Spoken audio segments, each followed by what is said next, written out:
Welcome to Couch Potato Diary on this Tuesday, as week 2 in the NFL officially concluded with a couple of games. Okay games. Yeah. Anyway, my name is Peter Klein. Thank you all so much for tuning in. For those of you listening, thank you so much. Rate, review, subscribe to the podcast wherever you can. That kind of stuff really does help. For those of you watching, thank you so much. You can subscribe to the channel, like the video, share it with your friends. That kind of stuff really does help me continue to grow this thing. My name is Peter Klein. Thank you all so much. You can find me on social media, Twitter, Instagram, and TikTok. I'm at Primetime Klein, twitch.tv/primetimepk, and you can email this show, couchpotatodiary@yahoo.com. Coming up on the program today, a lot of football talk as we get into the waiver wire for week 2, or I guess getting ready for week 3 in the National Football League. We look at the 0-2 teams in the NFL and how concerned they should actually be. We get into the shitty fantasy football team that could have beat yours this week, and then we wrap up the show beginning our NHL previews, looking at the top 10 players in the NHL for the 2023-2024 season. Should be a whole lot of fun. Thank you all so much for tuning in today.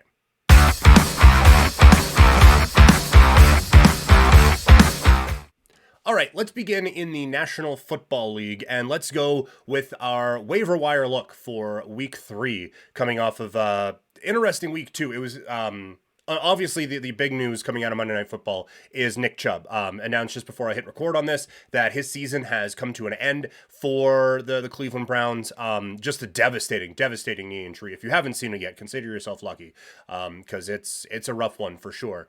And now for Nick Chubb owners, obviously, if you were watching the previews this year, you know he was someone who I was putting a lot behind and putting a lot of hype into. But for our perspectives, that's not like, I mean, for our perspective, that's important. But in the grand scheme of things, it's really not that important, as this is someone who dealt with a rather catastrophic knee injury back in 2015. Hopefully he is okay, but boy, it didn't look like it.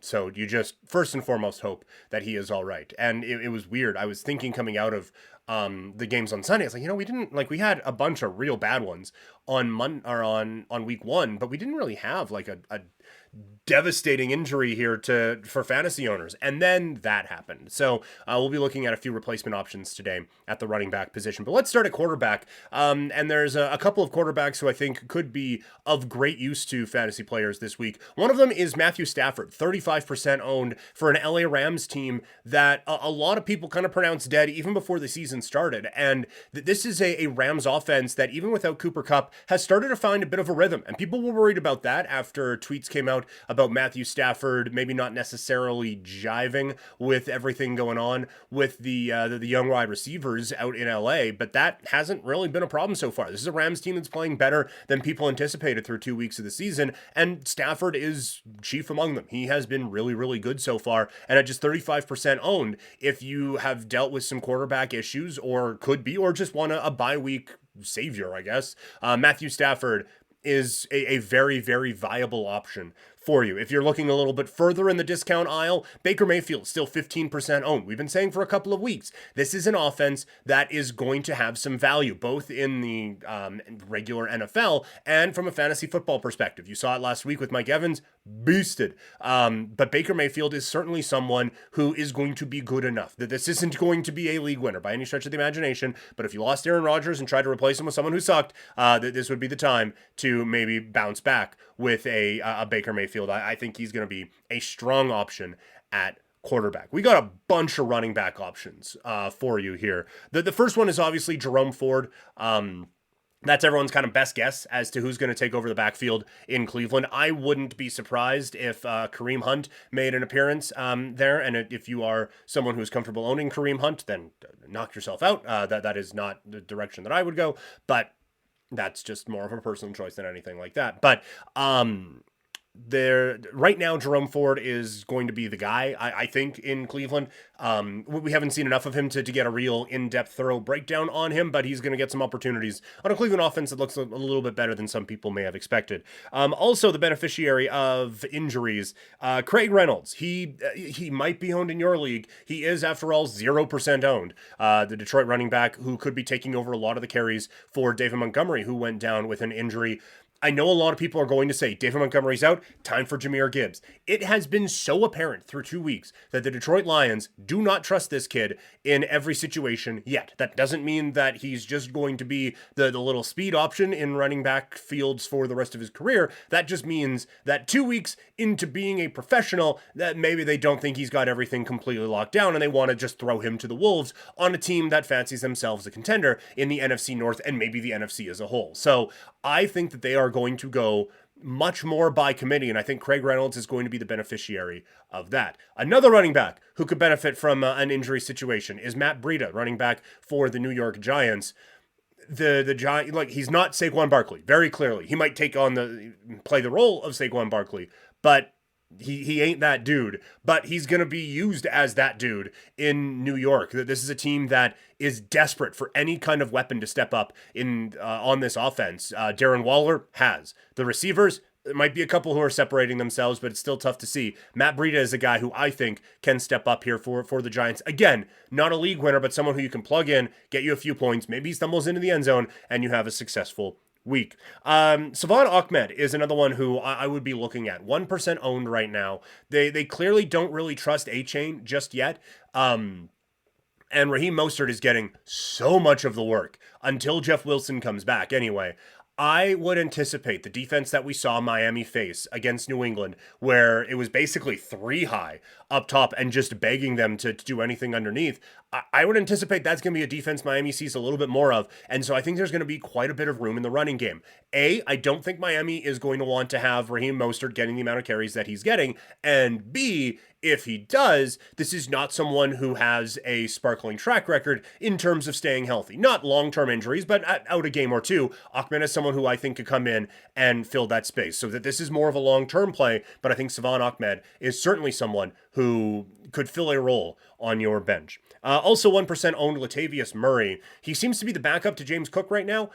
Cook is going to get the majority of work, but A, again, one injury away. And B, Murray got a lot of work in mop-up duty, including getting a touchdown. I wonder if we see him a little bit more around the goal line for the Buffalo Bills. So that one is a speculative ad at 1%. And then this one, 17%, Tyjae Spears.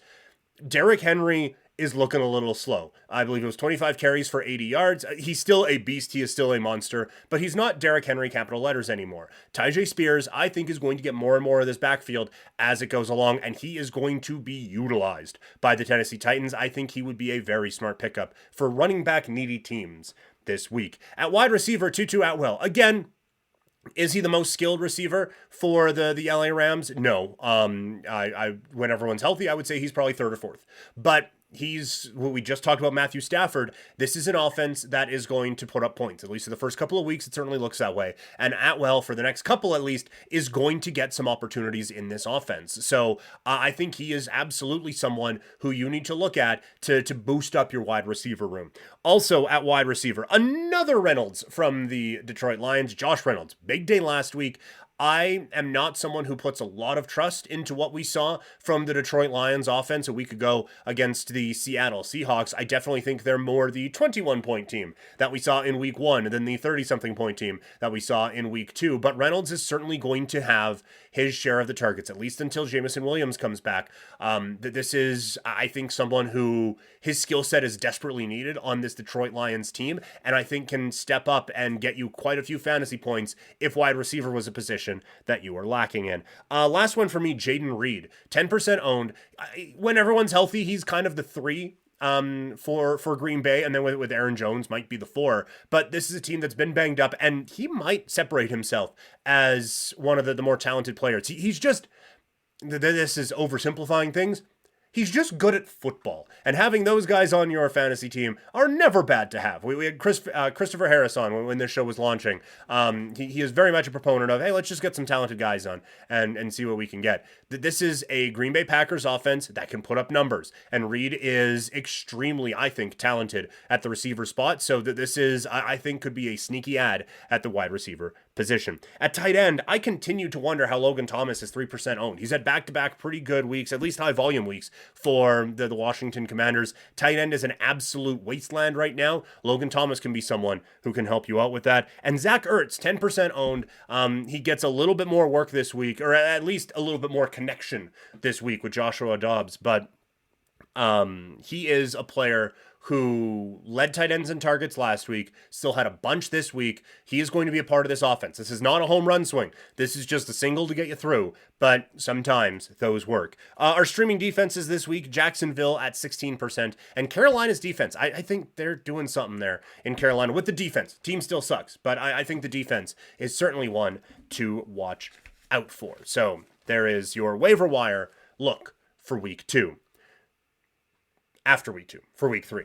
All right, it is now time. I really enjoyed doing this last year. I enjoyed doing it last week. We all know fantasy football can be very, very mean sometimes. It can be fun, but it can also be very mean. And to demonstrate that, here is this week's really shitty fantasy football team that might have beat yours. Again, we think it's all skill and stuff. Sometimes it's a lot of luck. And that is proven here. Quarterback for the shitty fantasy football team this week is Joshua Dobbs, 2% owned, 25 points for Arizona, 25 points for Arizona this week against the New York Giants. At running back, Jerome Ford stepping in for an injured Nick Chubb, 11% owned, 21.16 fantasy points. Our RB2, Tony Jones, in for a banged up Jamal Williams. He is 0% owned, put up 15.4 fantasy points. At wide receiver, Josh Reynolds, mentioned him in the waiver wire comment, 12% owned, 18.6 fantasy points, tied with Brandon Johnson, who could walk up to me and introduce himself as, "Hi, I'm Brandon Johnson," and I wouldn't know who that is. 0% owned, but he put up 18.6 points for the Denver Broncos this week. At tight end, Logan Thomas, 3% owned, 8.2 fantasy points. Our flex is Jaden Reed, 10% owned, 15.7 fantasy points. And the defense this week, Seattle, 13% owned, 13 fantasy points. If you're trying to do the math in your head, don't. I got you. 135.88 fantasy points for a team that, aside from the defense at 13% owned, the highest owned percentage there, 12%. Fantasy football can be a cruel, cruel mistress. All right, let's get into more real-life NFL stuff. For lack of a better phrase, let's look at the 0-2 teams and see what our level of concern is with them. And going through this, I thought there'd be a couple that's like, okay, yeah, no, I'm not all that worried. The lowest level of worry I have for these teams is medium. I think that these are, and look, it's no 0-2, you're in trouble in a 17-game season. No shit. But I do think that there are some teams that are in trouble here. Let's just scratch a few off the top right away here. The Texans, the Panthers, and the Arizona Cardinals. The concern for them is very high because they're all bad at this sport. That's basically it. Carolina's offense can't really do anything. Defense looks all right. Arizona, bad. And the Houston Texans, bad. So we're not going to spend too much. I've already spent too much of my voice on that. So, let's start with Chicago. They're 0-2 in the NFC North. And this one is making me feel kind of dumb because I thought that this was going to be an offense that could take a step forward this year.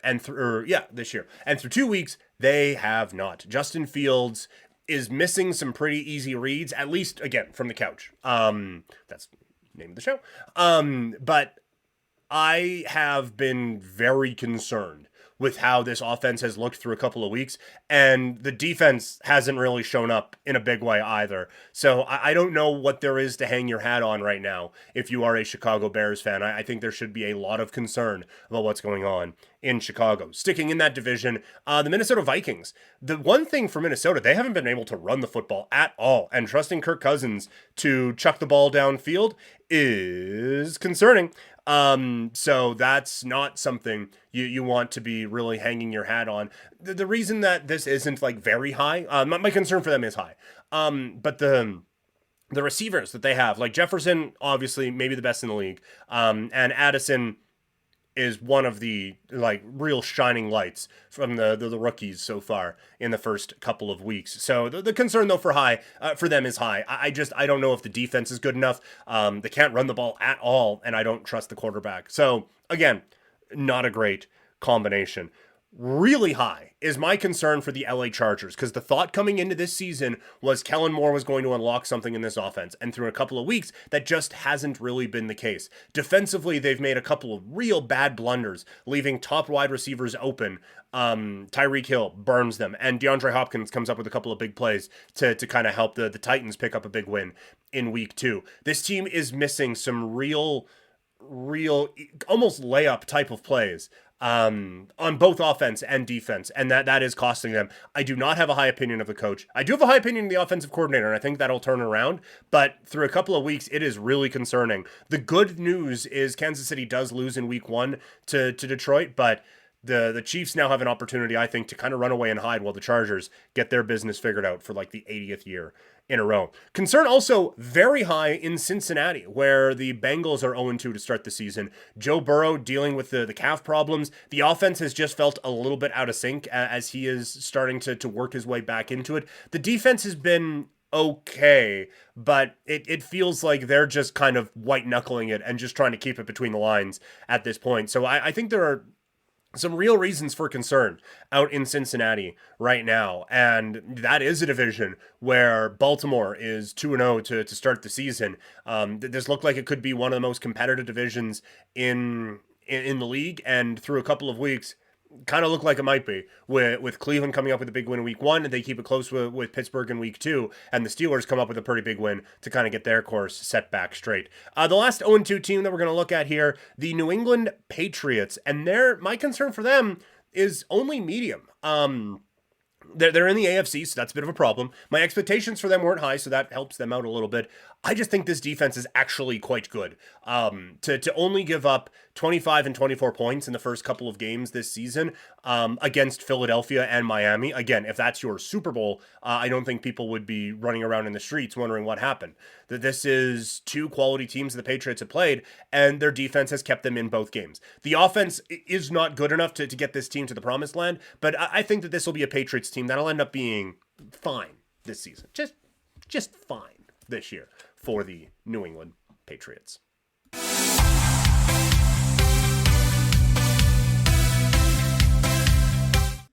All right, we begin our NHL preview. Just a quick recap of looking at the best teams the best players in the National Hockey League for the upcoming season. Just quickly, honorable mention.